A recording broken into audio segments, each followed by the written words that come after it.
Ça fonctionne. Bon. Bonjour à tous. Bon, je vous avais dit, comme d'habitude, qu'on fera un live avec Jean-Marc Governatori parce qu'il y a beaucoup de questions. Puis à la rigueur, c'est normal. Il y a plein de personnes qui peuvent se poser des questions. Mais moi, je pars du principe que quand on a des questions, il faut les poser à la personne concernée.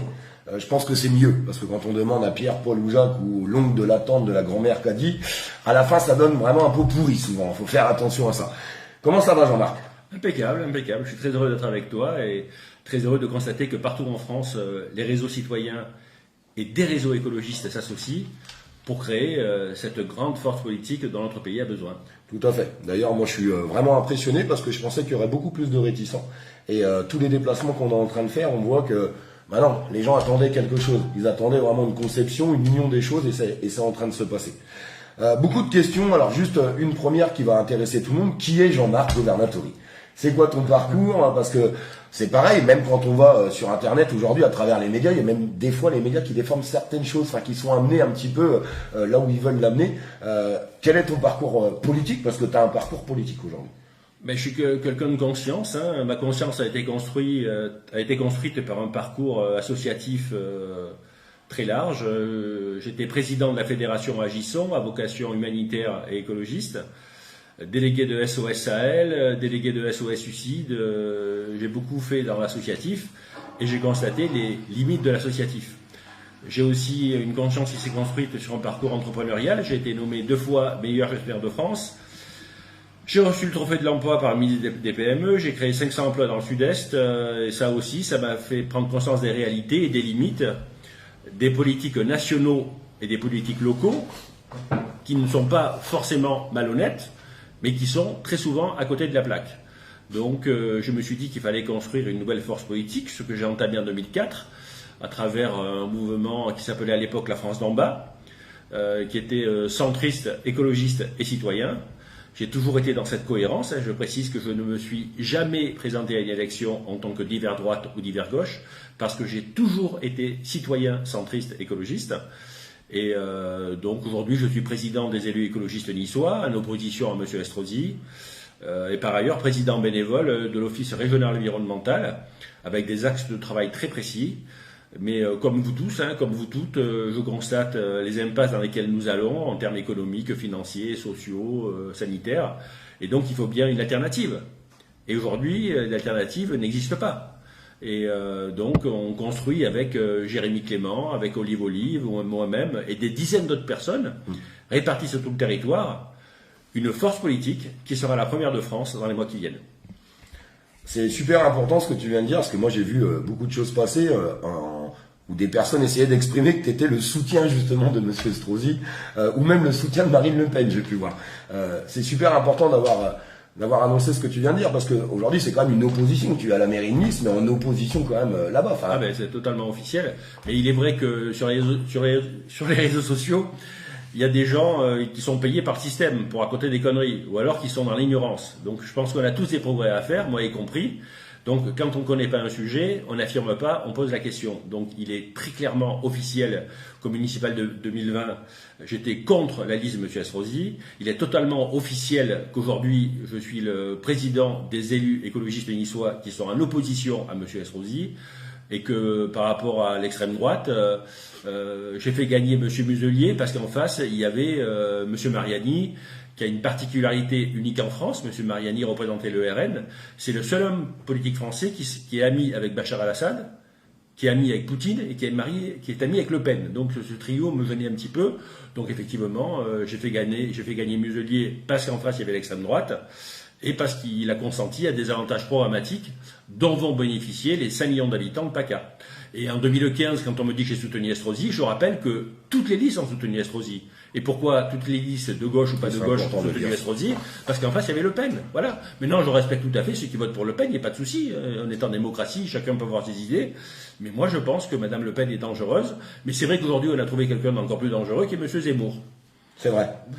D'ailleurs, on entend beaucoup parler sur les réseaux sociaux de certaines personnes qui émergent, on pourrait dire d'opposition contrôlée, on l'entend tout le temps. Moi, enfin, c'est mon avis personnel, j'ai l'impression que l'opposition contrôlée aujourd'hui, c'est ce qu'on a placé aujourd'hui à travers certains politiques qui ont émergé d'un coup, et puis on voit que à la télé d'ailleurs. Et d'ailleurs, il est important de noter que M. Zemmour, c'est la garantie de la victoire de M. Macron. Que ce soit bien clair. M. Zemmour, il affaiblit Mme Le Pen, il affaiblit le parti de droite conventionnel LR. Donc, M. Zemmour candidat, c'est Macron élu. Sauf si nous parvenons à réaliser notre pari, de réaliser cette force éco-citoyenne qui s'appellera Alliance éco-citoyenne et qui va naître officiellement dans les semaines qui viennent, mais il faut que chacun fasse sa part. Ça suffit pas que Jérémy Clément, Olive, moi-même, des dizaines d'autres personnes fassent leur part. Il faut que chacun fasse sa part, quoi. Donc c'est la part du colibri de Pierre Rabhi, pour ceux qui le connaissent, mais on ne peut réussir ensemble que si on se met d'accord sur la stratégie, sur les valeurs, les idées, etc., etc. Parce qu'il y a un enjeu colossal. C'est un enjeu pour des millions de personnes. Vous vous rendez compte où il y a aujourd'hui 10 millions de personnes qui doivent survivre en France avec moins de 1 000 euros par mois, quoi. C'est la fin du monde, c'est incroyable. Il y a 10 millions de Français qui sont en précarité énergétique. Il y a 5 millions de Français qui sont en précarité alimentaire. Donc à un moment donné, il faut arrêter de parler, il faut agir. Donc moi, je ne crois pas à la révolution dans la rue. Je pense que c'est bien qu'il y ait des grèves, c'est bien qu'il y ait des manifs, mais ça sera insuffisant par rapport à un pouvoir surpuissant. Le pouvoir surpuissant, il ne craint que les urnes. Et les urnes, on peut les gagner si on y va ensemble. C'est d'ailleurs ce qui est en train de se passer. Alors on a une question apparemment. Il y a une question qui revient assez fréquemment, qui demande si Jean-Marc, ton but dans tout ça ne serait-il pas de te présenter, de prendre la direction de ces élections et de te présenter au présidentiel de 2022, ça revient assez souvent. Est-ce que tu pourrais t'exprimer sur le sujet? Oui, non? Mais je me suis présenté déjà 2 fois à la candidature à la présidentielle pour essayer d'avoir les parrainages, en 2007-2012. Je peux vous dire que postuler à ce poste-là, c'est l'enfer quand on est hors système. Donc sincèrement, je n'ai aucune envie de représenter l'Alliance éco-citoyenne à la présidentielle, parce que c'est l'enfer, parce que j'ai assez donné, je me suis pris assez de coups, donc je veux bien y jouer un rôle, mais j'espère qu'on trouvera une personne adéquate, qui aura les épaules, la loyauté, toutes les qualités qu'on entend d'elle, de cette personne, et on la nommera, je pense, au plus tard en janvier, et c'est les citoyens évidemment qui décideront quelle personne ce sera. Mais pour ce qui me concerne, sincèrement, je n'ai aucune envie d'être à nouveau candidat à la présidentielle. Olivier, je vais juste rebondir là-dessus, parce qu'on a à peu près la même chose sur toi. Est-ce que tu pourrais affirmer ou confirmer Alors moi j'ai déjà dit, mais je vais le redire, en fait j'ai envie de continuer de faire ce que je sais faire moi. C'est-à-dire que j'aime bien essayer de porter la voix, la parole et donner la visibilité de ce qui peut se passer sur le territoire et d'essayer de rassembler les gens. Et je vais continuer de le faire comme ça en fait. Et non, j'ai pas envie d'être présidentiel du tout. Je veux apporter aujourd'hui tout le bon côté de ce que je sais faire. Donc on va continuer de rassembler les gens. Moi ce que je veux, c'est ce qu'on est en train de faire aujourd'hui. Et grâce à Jean-Marc, parce qu'on va en parler, il nous donne les moyens de pouvoir le faire, parce que ça c'est important aussi. Ce qui nous manque souvent, c'est des moyens. On va continuer de sillonner la France, alors toute l'équipe qui est en train de le faire, pour rencontrer tous ces groupes citoyens, du plus petit au plus grand, parce que tout le monde est important, pour que tout le monde puisse travailler ensemble avec une part d'égalité sur les choses, parce que c'est super important. Il y a toujours des gens qui voudraient décider à la place des autres. On est en train de faire tout l'inverse, on est en train de ramener de la démocratie avec des systèmes de votation interne. On parlait du présidentiel, je pense que quand tous ces groupes citoyens se seront réunis, il y aura des gens qui voudront être présidentiables, il y en aura peut-être 10, 20, peut-être 30, peut-être 40, on n'en sait rien. Et puis il y aura un vote, et puis les citoyens décideront, tout naturellement. Mais il y a personne qui va s'auto-proclamer. D'ailleurs, moi je le dis honnêtement, et je continuerai à le dire, et si demain il y a quelque chose qui est pas correct, je le dirai aussi. Jean-Marc le sait, je l'ai dit dès le début. Si on m'avait parlé de ce projet, on m'aurait dit, bon, on va auto-proclamer quelqu'un au bout d'un moment, j'aurais dit non, je colle pas. Je colle pas parce que c'est pas fait. Les gens sont pas en attente de ça, ils sont en attente de démocratie.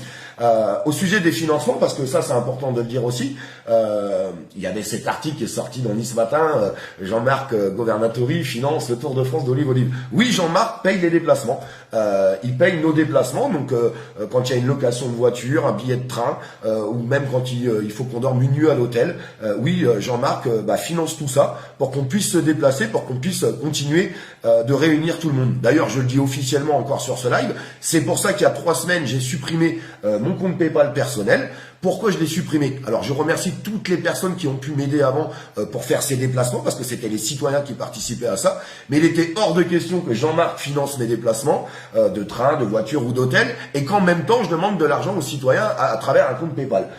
Ça n'aurait pas été honnête sur les choses. Donc voilà. Il y a une grande question qui revient beaucoup.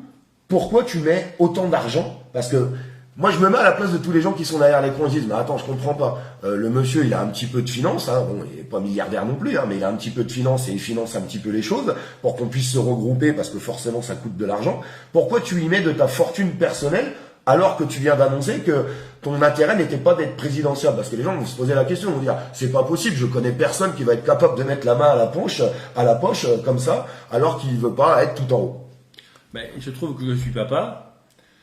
Je suis frère de ma sœur, je suis citoyen, et comme tout le monde dans notre pays, je constate un air de mauvaise qualité, une eau de mauvaise qualité, plein d'éléments que nous savons. On ne va pas répéter les choses évidentes que tout le monde sait. Il y a tellement de problèmes dans notre pays. Donc il faut bien agir. Et pour agir efficacement, il faut associer les actifs, les qualités des uns et des autres. Effectivement, je ne suis pas qu'un banquier puisque j'ai écrit 14 livres sur la santé, sur l'écologie, etc. Je ne suis ni millionnaire, ni milliardaire parce que pour affirmer l'écologie indépendante en France, en 15 ans, j'ai dépensé 100% de mon cash. Quand j'ai vendu mes entreprises, j'ai perçu 5 millions d'euros et j'ai dépensé 5 millions d'euros en 15 ans pour affirmer dans notre pays, ce qui est le cas aujourd'hui, l'écologie centriste, avec un projet d'écologie centriste. Et aujourd'hui, effectivement, je n'ai plus de patrimoine véritable en termes de cash, mais j'ai un gros revenu mensuel. Et effectivement, par ce gros revenu mensuel, ça me donne la possibilité de financer les déplacements des uns et des autres pour la cause commune, parce qu'il y a le feu, quoi. Il y a le feu. Donc il faut bien que quelque chose se passe.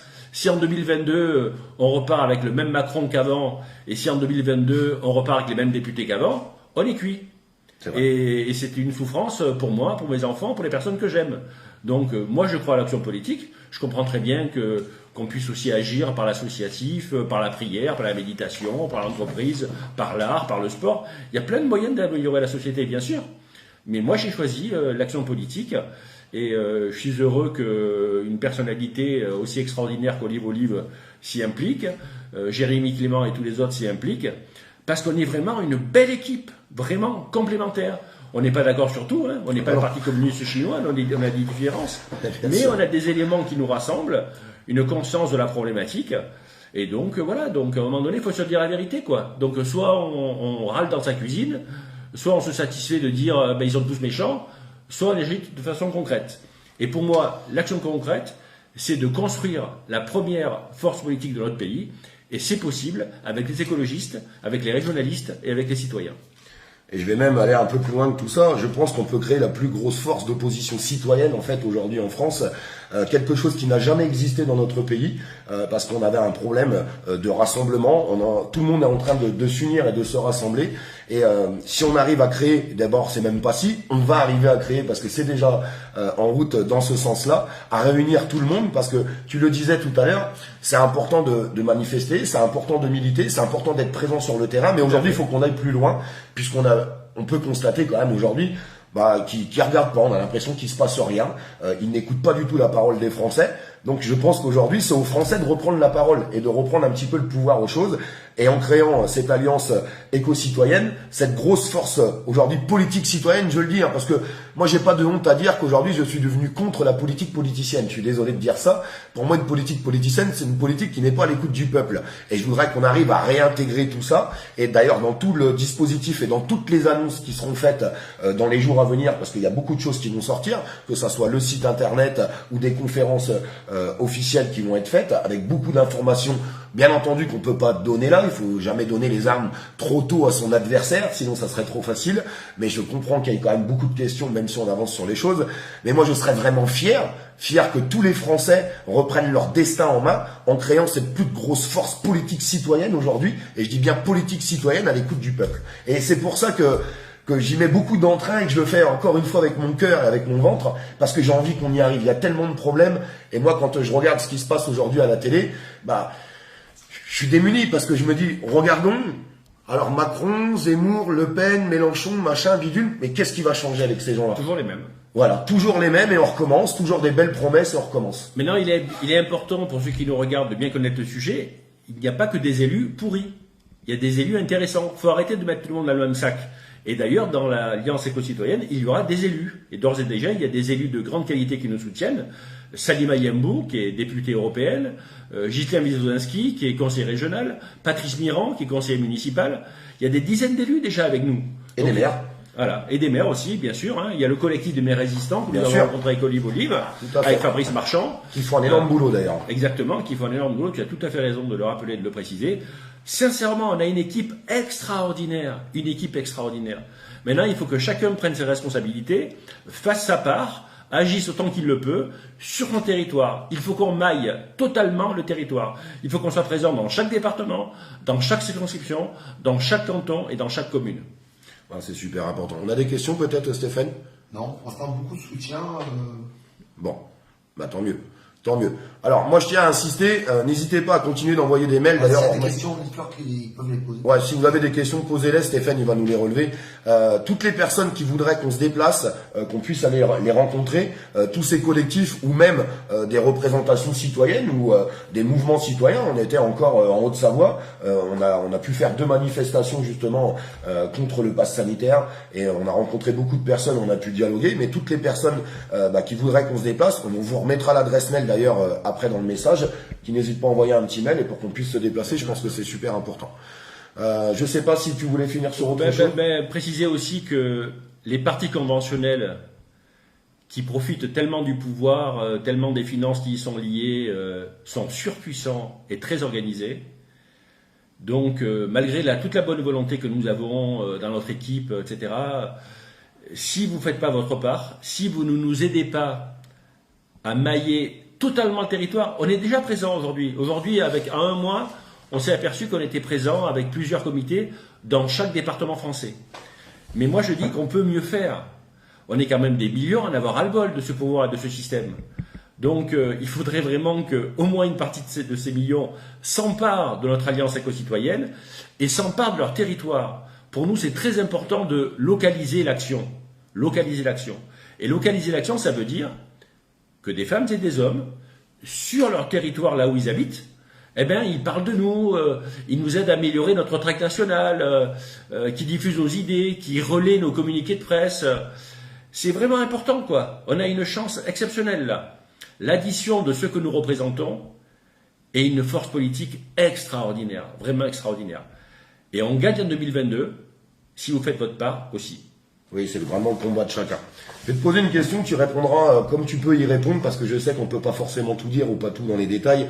Est-ce que tu penses que ça réagit là-haut au gouvernement, ou est-ce que tu penses qu'ils en ont strictement rien à faire de ce qu'on est en train d'exercer aujourd'hui, ce qu'on est en train de concentrer? Tu penses qu'ils s'en inquiètent ou pas?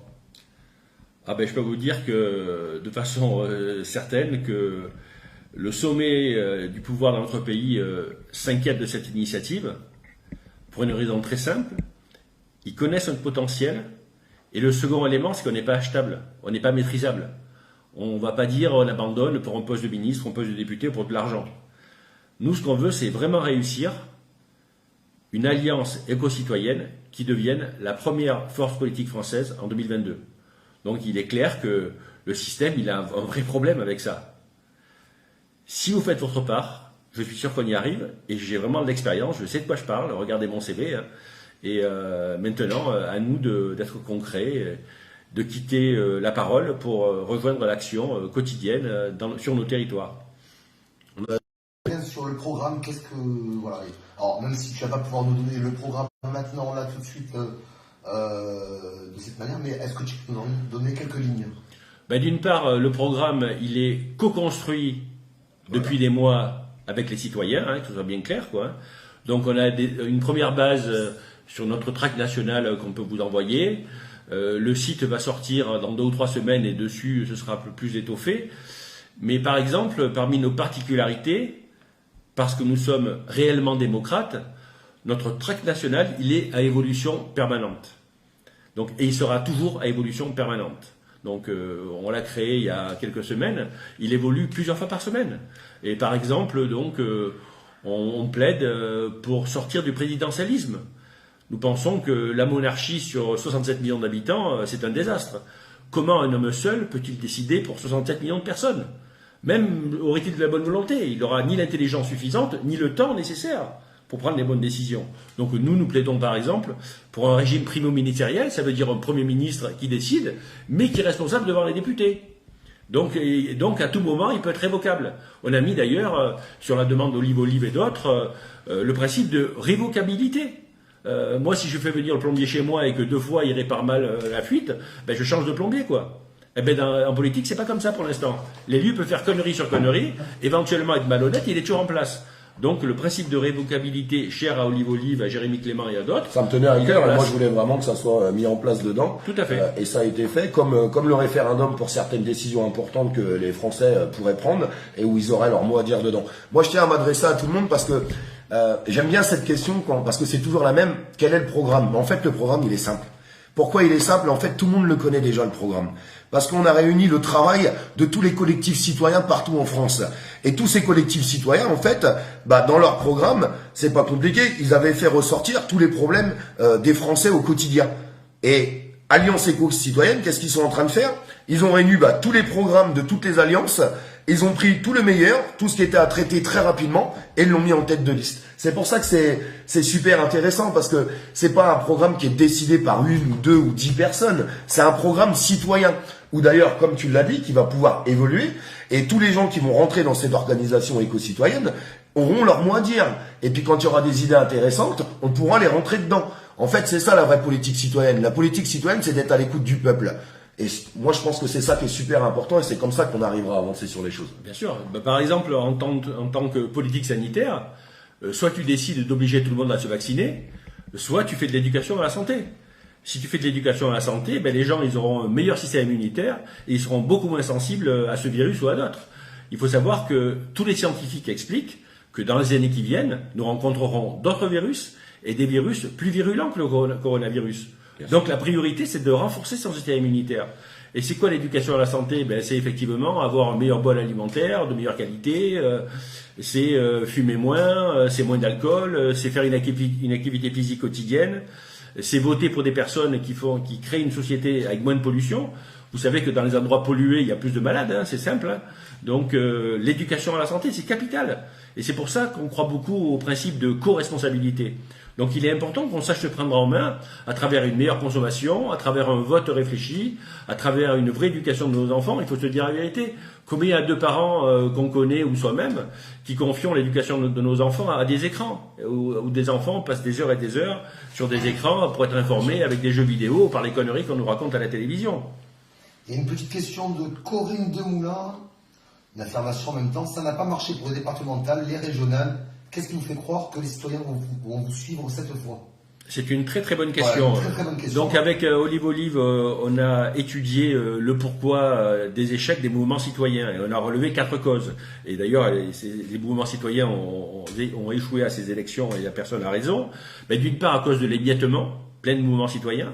Et là, je peux vous dire qu'il y aura une seule force citoyenne en France, ce sera l'Alliance éco-citoyenne et ce sera la seule qui va mailler tout le territoire. Ça, c'est la première cause, c'est l'émiettement, c'est résolu. La deuxième cause, c'est l'absence d'incarnation, parce que souvent, les mouvements citoyens, ils sont en démocratie totalement horizontale et personne sur la tête et c'est une erreur. Il faut une incarnation, mais évidemment pas une incarnation individuelle. Donc, l'Alliance éco-citoyenne aura une incarnation collective de 10 personnes, 15 personnes, 20 personnes, 30 personnes. Il n'y aura pas le chef Olive ou le chef gouvernatori. Pas du tout. Ce sera une incarnation collective. Donc, deuxième problème réglé. Le troisième problème, c'est que souvent, ils n'ont même pas les moyens d'avoir des bulletins de vote, des professions de foi. Ça, c'est ma mission. Je résous ce problème-là. Nous aurons des bulletins de vote partout, des professions de foi partout et des affiches partout. Et la quatrième raison, il faut te dire aussi la vérité, c'est que si tu fais trop de démocratie, tu n'as pas de programme. Et tu vas dire aux gens, le programme, c'est vous qui le faites après l'élection. À ce compte-là, personne ne vote pour toi. Donc, il est important d'avoir des axes programmatiques. Donc, on travaille à avoir des axes programmatiques. Et sur des questions immenses sur lesquelles nous ne serons pas d'accord, c'est le référendum qui tranchera. Donc, les 4 causes des échecs des mouvements citoyens, nous les avons résolues. Et je vous rappelle que Podemos, qui est à la base un mouvement citoyen, a très bien réussi en Espagne et est devenu un mouvement de gouvernement, et que Cinque Stelle en Italie est aussi un mouvement citoyen et il est devenu un mouvement de gouvernement. Et l'Alliance éco-citoyenne, je vous annonce que ce sera un mouvement de gouvernement en 2022. Et puis moi je pense que tu as oublié aussi une 5e cause de ces échecs, et là je voudrais vraiment m'adresser à tout le monde. C'est nous aussi la cause. Il faut savoir prendre ses responsabilités. Et il va falloir aller voter cette fois-ci. Pas pour aller voter contre quelqu'un, pas pour aller voter contre une personne qu'on voudrait pas, pour aller essayer de détruire un peu l'élection qui se passe aujourd'hui, mais pour aller voter vraiment pour une alliance citoyenne. Allez faire vos cartes électorales. Je vous le dis très sincèrement, vous avez jusqu'au mois de décembre, je crois que c'est ça, hein, après ça sera fini. Allez faire vos cartes électorales. Et puis, vous verrez bien ce qui va se passer dans les semaines à venir. Je sais qu'il y a beaucoup de personnes qui sont hésitants aujourd'hui et qui vont dire « Oh, bah, je vais pas aller la faire. » Pourquoi ? Faites-la, vous l'aurez dans votre poche. Et puis, si jamais il y a quelque chose qui leur sort de très très bien pour vous dans les jours, dans les semaines, dans les mois à venir, eh ben, vous pourrez aller voter pour un parti citoyen. Ça sera votre parti. Notre parti qui va nous appartenir à tous. Et ça sera important d'aller voter en masse. Parce qu'aujourd'hui, ils sont trop contents. Les contestataires, les gens qui ne sont plus d'accord avec le système, ils ne vont plus voter. Et je les comprends. Ils sont totalement dégoûtés de la politique, comme je l'ai été aussi. Et c'est tout à fait logique. C'est pour ça qu'aujourd'hui, je voudrais qu'on arrive à faire cette force citoyenne et qu'on aille tous voter en masse. Parce qu'on est plus fort qu'eux. Je peux vous jurer que si on arrive à réunir tout le monde, on va les faire trembler. Moi, je vous le dis, on va les faire trembler. Parce que si tous les citoyens se mobilisent, vont faire leur carte et vont voter, on sera bien plus fort qu'eux, bien plus fort. Et agissent sur le territoire. Bien sûr. Pour nous aider à préparer. L'Alliance éco-citoyenne, c'est une coopérative. Et la coopérative, elle appartient aux coopérateurs et aux coopératrices. À chacun de faire sa part. Tout à fait. On a une question en fait que tout le monde se pose, on aurait dû commencer par aussi, parce que même moi, elle est très importante cette question de Raymond. Toute simple, avez-vous déjà des signatures de maire? Voilà, c'est une question que beaucoup de personnes se posent, on l'a vu souvent sous les vidéos, alors là, personne n'a pu y répondre. Est-ce que tu peux y répondre? Enfin, ou pas? Ah, bien sûr qu'on peut répondre. Donc, franchement, on a vraiment professionnalisé ce que nous sommes en train de faire. On y met beaucoup de qualité, beaucoup de cœur, beaucoup de matière grise. Donc, la priorité pour nous était de mailler totalement le territoire. C'est pratiquement fait. De prendre contact avec tous les réseaux citoyens. Or, il se trouve qu'il y a des réseaux citoyens, qu'il y a peut-être des personnalités politiques compatibles qui ont les promesses de parrainage. Parce qu'il faut savoir qu'à ce stade, ce ne sont pas des parrainages. Ce sont des promesses de parrainage. C'est ça. Donc, je peux vous dire qu'avec le collectif des maires résistants, avec tous ces réseaux citoyens qui ont fait un travail local, avec des possibles personnalités politiques qui seraient compatibles avec nous et qu'on examine, nous avons aujourd'hui largement le nombre de promesses de parrainage suffisantes. Donc, c'est bien parti. C'est vraiment bien parti. Et en fait, c'est tout à fait logique et très simple à comprendre. Quand tu réunis tous ces groupes citoyens qui ont fait un énorme boulot sur tout le territoire et qui avaient des promesses, comme tu le dis, plus on avance, plus on se réunit, où tout le monde arrive. L'autre, il avait 2 promesses. Là-bas, il y en avait 5. Là-bas, il y en avait 6. Là, il y en avait 10. Et tous les jours, c'est des nouvelles promesses qui arrivent parce Exactement. que, comme tu dis, le maillage qui est en train de se faire, cette toile d'araignée partout sur toute la France, tout le monde est en train de se regrouper et il faut qu'on continue de se regrouper parce que de toute façon, seul, on n'arrivera à rien. Il faut qu'on fasse les choses ensemble et le système en place, en fait, a peur de ça. Parce que, je suis désolé de le dire, il faut savoir être franc, on ne l'a jamais fait. On n'a jamais fait les choses tous ensemble. Ça n'a jamais existé. Et aujourd'hui, si tout le monde prend son destin en main et se dit oui c'est vrai, il faut qu'on fonctionne tous ensemble et il n'y a que comme ça qu'on pourra avoir du résultat, on a déjà gagné. Écoute, il y a pas mal de commentaires positifs, donc du coup, acceptez-vous les commentaires. Moi, ce qui m'intéresse, c'est les commentaires négatifs. C'est ce que je cherche, alors n'hésitez pas à poser vos questions parce qu'ils sont là pour y Mais répondre. merci quand même pour tous les soutiens. Notamment Jean-Marc, il aime bien les... Alors, il y a une question qui revient, alors je ne peux pas lire toutes les questions, mais j'essaie de lire au moins celles qui reviennent. Là aussi, c'est sur le programme. Alors, pour le programme, on va rappeler quand même qu'il y a le site internet qui va bientôt sortir là, dans les jours à venir. Et que déjà là-dessus, ils pourront avoir plusieurs Et tout à l'heure, on a parlé de démocratie, mais bien sûr, on veut développer l'économie circulaire. On répare tout, on recycle tout et ça crée plein d'emplois. On veut, par exemple, le président Macron, hier soir, il parlait du nucléaire. Il n'a pas du tout parlé d'éducation à l'environnement, qui nous aide à économiser l'énergie, et c'est la première source d'énergie. Il n'a pas parlé non plus de la deuxième source d'énergie, c'est isoler toutes les constructions.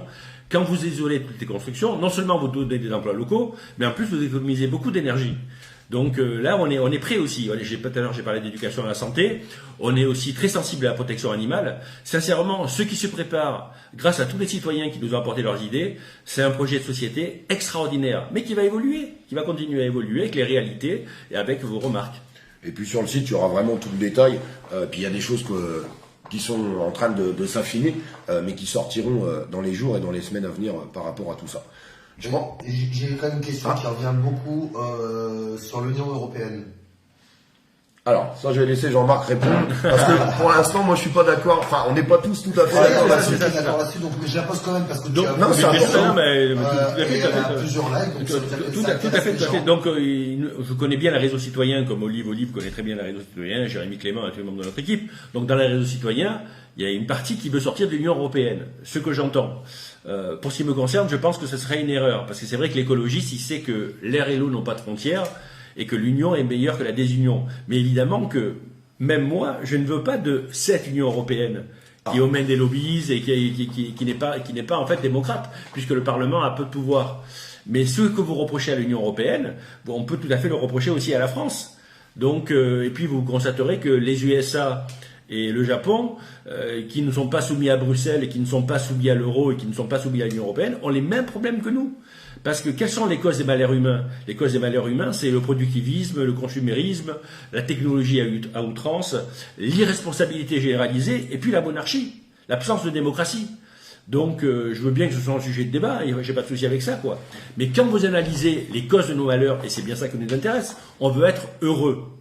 Donc, moi je dis que les pays qui sont hors Union européenne, ils ont le même problème que nous. Alors on me dit, oui, mais ça marche mieux en Suisse, mais c'est aussi une question de mentalité. Regardez les pays nordiques, ils sont dans l'Union européenne, et pourtant, ils n'ont pas les problèmes que nous avons. Donc, parce que nous avons aussi notre responsabilité à nous en tant que citoyens. Donc tu penses à une Europe, mais une Europe vraiment différente et démocrate, où le Parlement il a tous les pouvoirs. Tu es capable de dire qu'aujourd'hui, l'Europe qui est en place aujourd'hui ne te correspond pas? Ah, certainement pas. Voilà, certainement mais c'est ça qui est important de dire. C'est clair. Mais une autre Europe fait différemment, peut-être. Avec un Parlement qui est le maître de l'Europe. Aujourd'hui, le maître de l'Europe, ce sont les États-nations et c'est la Commission avec des commissaires qui sont des hauts fonctionnaires. Donc, ce qui est important, c'est que le peuple il soit représenté par des gens qui décident. Et aujourd'hui, les députés qui ont été élus par le peuple, ils décident pas grand-chose en fait. Donc la réponse est répondue. À l'Europe d'aujourd'hui, la réponse c'est non. À une Europe différente, peut-être. Voilà. Pour résumer les choses. C'est pas vraiment une question, mais je vais quand même pouvoir répondre. Les voix que vous ferez seront des voix prises à gauche et à droite et feront le jeu de Macron. Qu'est-ce que tu en penses de cette... c'est pas vraiment une question, mais bon. Ah non, mais je pense que... Il y en a beaucoup qui... Ah non, mais... Les likes, donc... Ah non, la principale source de nos voix viendra de l'électorat de Macron. Parce que Macron, en 2017, quand il s'est fait élire en disant « je suis pas pareil que les autres. Et je suis pas à droite, je suis pas à gauche, et je suis centriste, Il s'est avéré que c'était un homme de droite. Ben, pourquoi pas, hein. Mais en tout cas, le fait est que sa politique, elle n'a pas apporté ce que nous espérions qu'elle apporte. Donc, au contraire, je pense qu'on prendra surtout des voix au parti de M. Macron, la REM. On prendra des voix à Mme Le Pen, parce qu'il y a plein de gens qui votent extrémistes par ras-le-bol, parce qu'ils n'ont aucune autre porte de sortie, et qui voteront pour nous. Parce qu'ils en ont marre. Exactement, voilà. Parce qu'ils en ont marre. Mais alors, donc, même pas, surtout les extrêmes d'ailleurs. Il y a beaucoup de gens qui sont arrivés dans des groupes extrêmes parce qu'ils en ont marre et il n'y a rien qu'on leur propose qui leur correspond. C'est justement l'intérêt de faire ce qu'on est en train de faire aujourd'hui. C'est que de donner le pouvoir à chacun d'avoir quelque chose qui leur correspond justement. Et ça peut que leur correspondre puisque c'est eux qui vont le construire. On va le construire tous ensemble. Donc c'est ça qui est vraiment attrayant en fait sur les choses. Moi je crois au principe qui est une vérité politique, qui est l'électorat volatile. L'électorat volatile, c'est celui qui vote avec peu de conviction. Et moi je peux vous dire qu'il y a très peu de gens qui votent avec conviction pour Madame Le Pen ou pour la droite ou pour Monsieur Macron ou pour Monsieur Mélenchon. Ils votent voilà parce qu'ils soit par habitude, soit par colère, soit par opposition, comme le disait Olive à X ou Y. Et donc cet électorat volatile qui a peu de conviction, il va tellement se retrouver chez nous. C'est pourquoi potentiellement nous sommes la première force politique de notre pays. Plus de questions? Non. De toute façon, petite information que plusieurs sont en train de donner, en fait, on peut s'inscrire aux listes électorales jusqu'en février, a priori, depuis 2021. C'est exact. C'est exact. Donc en fait, il y a un peu plus de temps. Donc... Mais nous, on leur dit 31 décembre pour être sûr que... Voilà. Ouais. Parce que si tu dis février, ils vont y aller en mars. C'est ça. Non, mais c'est important de le faire. C'est super important de le faire. Écoutez, j'ai certainement dû en perdre quelques questions, je m'en excuse, mais là... oui, beaucoup aussi. Est-ce qu'il y a un programme, quelque chose de prévu pour l'instant pour l'emploi? Ça aussi, il y en a plusieurs. Bien sûr. Je sais qu'on va dans des... L'emploi est ma spécialité. Sur mes 14 livres, j'ai écrit 3 livres sur le plein emploi. Je suis détenteur de trophée de l'emploi. Et sur le site internet, il y aura un super chapitre en matière d'emploi. Et sachez que l'isolation de toutes les constructions, les énergies renouvelables, redévelopper la paysannerie en France, l'économie circulaire, conduisent au plein emploi en France. C'est possible de le faire, oui. Une question de Sarah. Allez-vous coopérer avec le mouvement Espoir RIC, alors je sais pas ce que c'est, pour un RIC constituant? Est-ce dans votre programme? Alors déjà, est-ce qu'il y a le RIC dans le programme? Alors c'est pas vraiment le RIC, enfin c'est pas dénommé comme ça en tout cas, mais ça reprend les conceptions en fait de ces choses-là. On parlait de référendum tout à l'heure, il y aura des choses qui seront mises en place parce que moi j'ai vu déjà que c'était dedans, par rapport à des grosses prises de décision où les citoyens pourront apporter leur parole. Nous sommes en contact avec 100% des réseaux citoyens français, ceux qui sont locaux ou départementaux ou régionaux. Oui, effectivement, il y a le RIC dans notre programme, évidemment. Et par ailleurs, on a bien compris, nous, qu'on ne veut pas voler l'identité de tel ou tel réseau citoyen. Donc, on a tenu à faire une confédération. C'est ça. Donc, l'Alliance éco-citoyenne, c'est une confédération. Chaque réseau citoyen garde son identité. C'est ça qui est important. Voilà, exactement. Ils gardent leur identité, le travail qu'ils ont pu faire, et on réunit nos forces pour pouvoir faire ce travail ensemble. Et d'ailleurs, je le répète, les personnes qui voudraient une prise de contact, on remettra l'adresse mail pour qu'on puisse avoir ces prises de contact. Mais la porte sera fermée à personne, on est bien d'accord. Et la collégiale nationale qui représentera l'Alliance éco-citoyenne, elle aura des personnes de chaque réseau citoyen. On n'est que sur le collectif, Une des raisons qu'on va dans le mur, en France et ailleurs, c'est l'individualisme. Donc l'individualisme, il y en a ras-le-bol. Maintenant, ce qui compte, c'est le collectif, et le collectif, c'est l'Alliance éco-citoyenne. Très bien. Il y en a beaucoup qui... Bon, on va pas épiloguer sur le sujet pour pas censurer la vidéo sur rien, mais par rapport à la santé, est-ce que vous avez quelque chose de prévu? Est-ce qu'il y a des médecins qui font partie de cette alliance? Super important, est-ce que vous ça. avez prévu quelque chose? Voilà, ne serait-ce qu'aux dernières informations données par le président de la République hier concernant la crise Covid. Alors on va pas trop parler du Covid, sinon ils vont encore censurer le live, ils vont le couper, on sait comment que ça se passe en ce moment. Moi je tiens juste à dire à tout le monde qu'on a deux groupes citoyens justement résistants avec des infirmières, des infirmiers, des agents hospitaliers et même des infirmières libérales qui nous ont rejoints et d'ailleurs je les salue, ça fait vraiment plaisir. Et oui, il y a un problème aujourd'hui de santé. Déjà le meilleur problème, le plus gros problème, c'est qu'il va falloir arrêter de fermer des lits dans les hôpitaux, il va falloir arrêter de fermer des hôpitaux, puis il va falloir arrêter de virer nos infirmiers et nos infirmières. On est en pleine crise Covid et on nous explique que pour la santé des Français, la seule mesure qu'ils ont trouvée excellente, le gouvernement, c'est de fermer des lits d'hôpitaux, de fermer des hôpitaux et de licencier les soignants. Enfin, je pense que ça va au contraire de ce qu'on veut en tout cas. Ah, c'est clair. On est bien d'accord là-dessus. Et l'Alliance éco-citoyenne est pour la liberté vaccinale, tout simplement. Voilà, donc, le choix de chacun. Exactement, la responsabilité de chacun. Chacun, on peut pas amener la démocratie en essayant de dire aux personnes ce qu'ils doivent faire. Les personnes qui veulent se vacciner, ils se vaccinent. Les personnes qui ne veulent pas, ils ne veulent pas. Mais c'est pas ce qui se passe aujourd'hui. Aujourd'hui, on rentre dans des obligations et dans des contraintes. Et c'est ça qui est triste. Et c'est ça qu'on va continuer de combattre. Est-ce que vous avez des actions prévues pour alors une question de Vanessa, très intéressante. La dernière, parce qu'après, on sera obligé. La dernière question, est-ce qu'il y a quelque chose de prévu pour passer dans les gros médias? On va parler des médias mainstream, notamment sur la télévision, pour avoir plus de visibilité. Ah ben c'est clair que lorsqu'il va y avoir la conférence de presse nationale de l'Alliance éco-citoyenne présente sur tout le territoire de notre pays, dans les territoires en Outre-mer, partout on va être, avec des personnalités aussi fortes qu'Olive Olive par exemple, mais il y en aura d'autres. Mais il est certain que les médias conventionnels vont s'intéresser à nous, parce qu'on sera incontournable. Ils ont déjà commencé d'ailleurs. La petite dernière de Pascal Quéré nous dit c'est négatif. Ah, notre ami Pascal. Il nous dit c'est négatif ce que je vais vous dire, mais bon, je pense qu'on y a déjà répondu, mais c'était peut-être pas assez clair. Comment allez-vous financer votre campagne? Ah ben le financement, c'est moi qui l'ai fait. Toi, tu fais pas que le train. Ah bien sûr.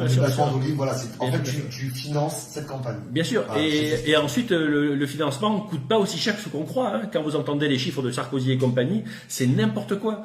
On peut faire une campagne pour beaucoup moins. Par exemple, quand on va lancer l'Alliance éco-citoyenne au niveau national, soit on louait une salle et ça coûtait 80 000 €, soit on fait dehors et ça coûte 0 €. Ben on fera dehors. Voilà, on a économisé 80 000 €. C'est juste une scène et de la sonorisation, voilà. Et tu divises les prix par 20, par 30. C'est bon. Bon, merci beaucoup. Merci Jean-Marc. Merci à tous. Merci, de toute façon, on continuera de faire tout ça. Je le dis et je le répète et j'insiste, je suis là pour donner de la visibilité, pour que tout le monde puisse avoir réponse à leurs questions et d'annoncer la suite des choses, la conception, quand le site internet va sortir, quand il y aura des conférences de presse, quand il y aura des rendez-vous ou même si certains citoyens d'ailleurs veulent te rencontrer pour pouvoir te poser des questions aussi, parce que derrière un écran c'est bien, mais moi j'aime bien le contact humain quand même. T'as raison. Je pense que c'est super important. Donc je continuerai de suivre tout ça. Je tiens quand même à te remercier très sincèrement parce que tu nous donnes les moyens de pouvoir faire cette conception citoyenne aujourd'hui, ce regroupement et cette alliance éco-citoyenne. Il faut savoir dire les choses. Si t'étais pas là, si t'étais pas présent, ça serait 10 fois, 20 fois, 50 fois plus compliqué. Il faut être honnête avec ça. Et je te remercie de pouvoir donner les moyens à tous les citoyens de pouvoir se regrouper, de se réunir pour faire cette plus grosse force politique citoyenne aujourd'hui contre ce système en place. Merci.